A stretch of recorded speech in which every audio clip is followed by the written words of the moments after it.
Namaste, brothers and sisters. Today is Thank You Plant Medicine Day, and what a beautiful day that is, indeed. A day for reflection, and a day for those, if they feel the call, of expression. Expressing their gratitude for everything that the plant kingdom has done for them, the plant medicines, the psychedelics. And today I want to share my experiences with them and the insights that I've gained. They've contributed a huge amount to my well-being and my progress, my growth in life.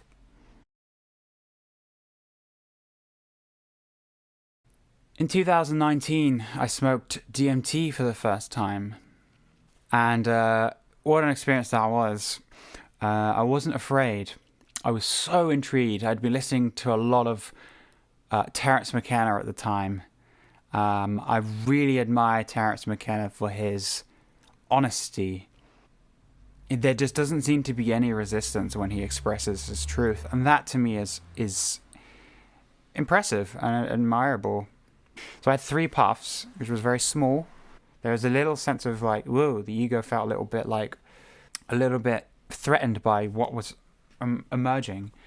But before me, I saw this divine, feminine, beautiful, majestic being dancing in front of me with 6 arms, golden. And she was gesturing to me. She was saying, come. She was sort of dancing like this with her arms, no structure, no, just flowing with the energy, with time and space. And then after a while, she started going like this. And I tried to latch onto her. I tried to take her hand with my awareness. And then she started to disappear as the effects started to fade away. But I took that as a sign. I took that as a "you are welcome here" message. I took that as an invitation. So after we all had a round, it came back to me again, and I smoked a lot more. I could feel my reality, my perspective of reality crumbling away. It was dissolving. It was becoming nothing. It was irrelevant. My awareness was taken elsewhere. My only concept of this life, myself, and the external reality was my friend in front of me, bong, lighter. Okay, yeah, that's it. I'm here. I'm smoking. That's it. I'm smoking DMT. Right, yeah, okay.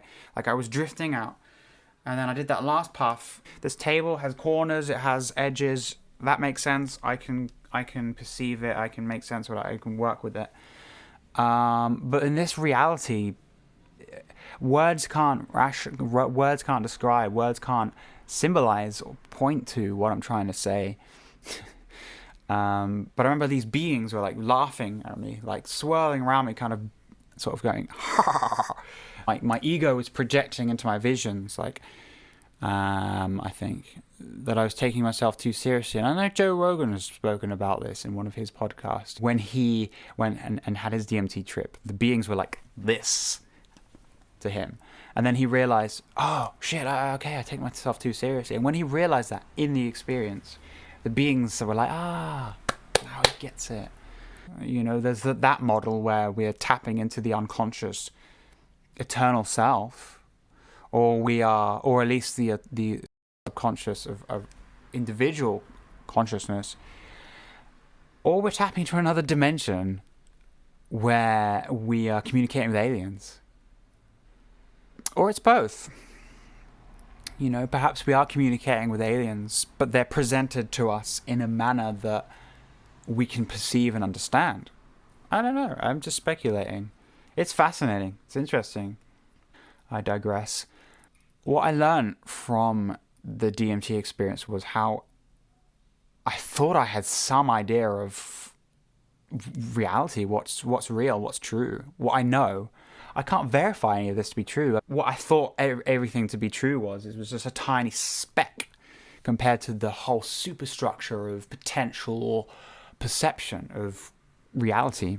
So that really humbled me, and and I feel it's really put me on this path of renunciation and detachment from what I thought was true. And it's really caused me to become a lot more aware of my belief system and what I believe in and why I believe the things I believe. Because ultimately, what can I verify to be true? Can I verify that there's a mic in front of me? Seems real. Everything I'm seeing right now, it seems real. And I have nothing to compare it with because it's what I've been conditioned to think. All I can say for sure that I know is that I am aware. Everything else is merely speculation, and I'd be fooling myself if I were to say I know the answer. With that said, I think that's enough to say that, I suggest taking everything I say with a pinch of salt. But it tapped me into something deeper within myself. Words carry power, stigma, politics. We're taught to focus on the label as opposed to the truth itself behind what the label is pointing at. So I'm not going to play around with words. I'm just going to try and use words that I can best use to describe my point and describe why I'm so grateful for all of the experiences I've had. All of these experiences transcend what the words can possibly point at. So it's what we've got. We're in this paradigm of language, and it's very limiting. In February 2020, I went to the Amazon rainforest to sit with ayahuasca at 5 ceremonies, and Cambo at 1 ceremony, with the shaman Don Gino. Very humble shaman, very strong, very powerful, and experienced 10 days, ruthless, fierce 10 days, the hardest time of my life. I didn't think I'd make it at certain times. I thought I was going to die there. But I'm here. At least I think I'm here. At least I think this is real. But I made it. And I learned a lot about myself. My friend David, and one other guy, I can't quite remember his name. We had never sat with ayahuasca before. So we went first in the first ceremony. David went first, I went second, and the other guy went third, followed by everyone else in anti-clockwise. So I went after being called, and he blew the mapacho, sacred tobacco, masculine energy, into the feminine energy of ayahuasca, into the cup of the brew.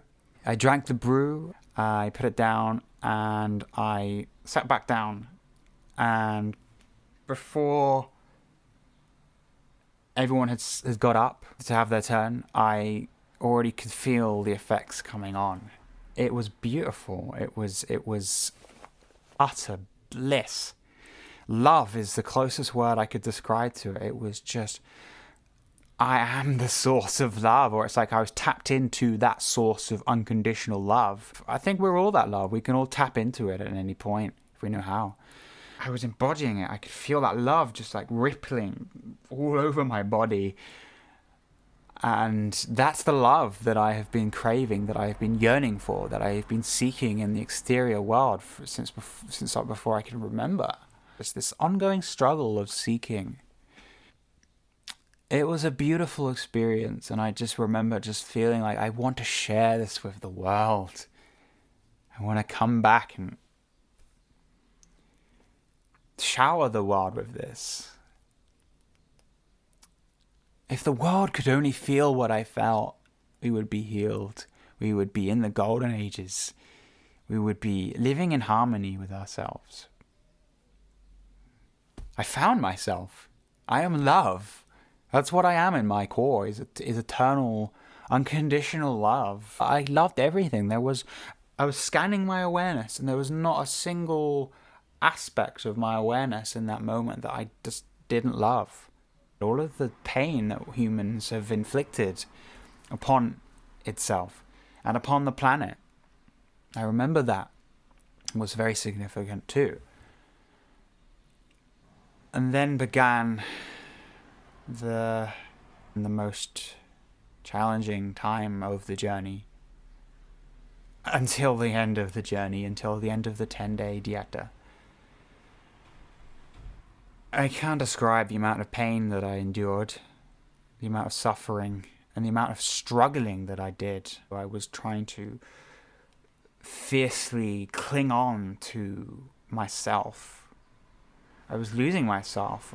I was, being overthrown by this powerful, almighty Ayahuasca mother energy.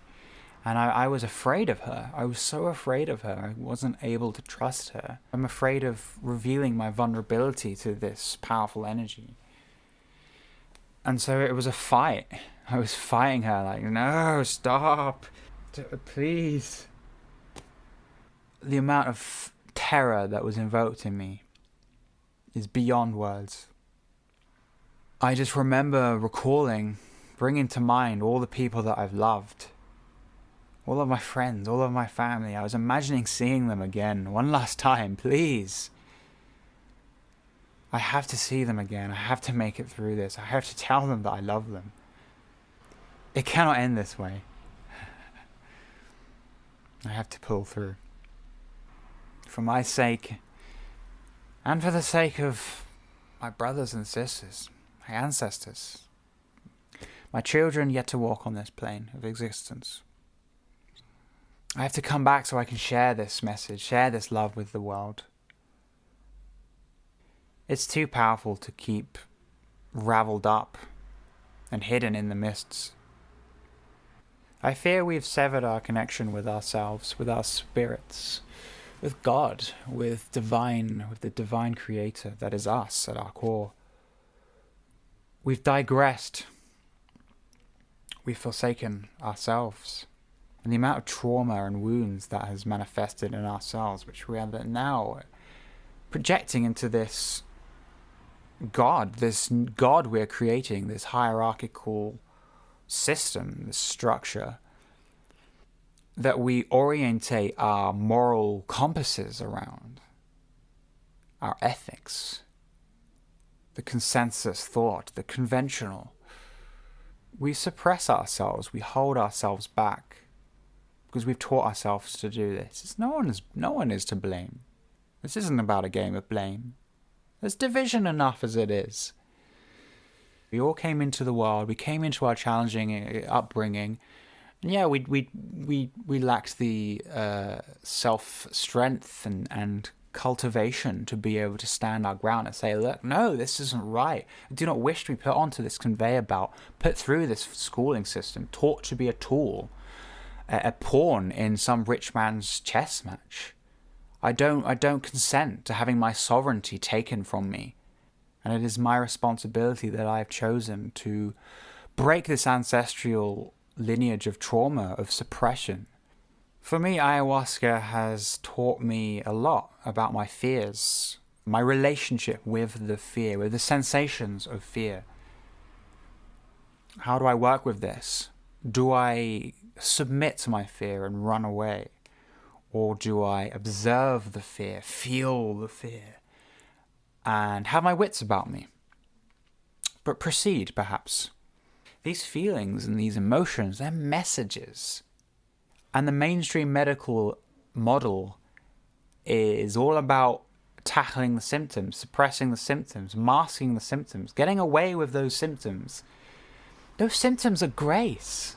They're messages telling you something within you needs addressing, needs your awareness, needs processing. If you remove the symptoms, you have no way of knowing where you need to go within yourself. You're a baffled lost sheep in a world of mist and confusion and delusion and manipulation. Mushrooms have really helped me with my emotions. They've allowed me to feel like I can safely invite my emotions and just to be with them, sit with them, and to not be afraid of them, and to release them, to cry, to laugh, to smile, to purge. It's a purge, it's a release, it's a throwing up, it's a releasing of energy that is blocked within us. And we're not taught to do that. We're taught to hold on to this stuff. We're taught to be powerless. If we're powerless, if we're confused, if we have no plan, we become a part of somebody else's plan. We're easier to manipulate. I realize this is quite a controversial message, but I believe in freedom of expression. I don't feel like I'm harming anyone by speaking my truth. Perhaps I might say one or two things that may trigger something in someone else, which may cause pain, because perhaps that's something that you've been denying yourself the awareness of. And many people do everything they can to stop themselves from being aware of these things that they're not ready to face. So they will get very aggressive. So for that, I am not sorry. My message is genuine. It comes from my heart. It comes from love. It comes from wanting to express this love and to see the world flourish. We've faced a long night. There is light coming. We're at the beginning of a new age. Spring is here. The light is here. The birds are singing. Flowers are blossoming. The plant medicines, they're saying to us, hello, we're here too. We share this earth. You cannot claim it, humans. Silly monkeys. We share. There is an abundance of everything that you need on this earth. We do not need this system. We do not need this hierarchy. We do not need rich men in powerful suits dictating what we do and don't do in our lives, what we do and don't put into our bodies. We decide for ourselves what is right for ourselves. We have our sovereignty. We claim that. We must claim our sovereignty back. When the many stop fearing the few,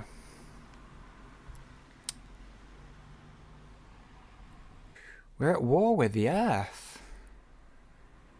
We pour oil into her seas, and she returns that energy with tsunamis, earthquakes, tornadoes. We must stop this. We must come together. We must unite. And I think these plant medicines are sacred tools, sacred gifts that can help us to come home, to unite. We're all on that hero's journey, from our heads to our hearts. What is the answer if we don't even know the question? How are we supposed to find the finishing line if we can't even find the starting line? I believe that plant medicines play a vital role in the evolution of humanity and of consciousness and the uniting of all that is. So this is why I'm so passionate about this, and this is why I share to you my story. Thank you so much for listening. It means the world to me. Take off the mask.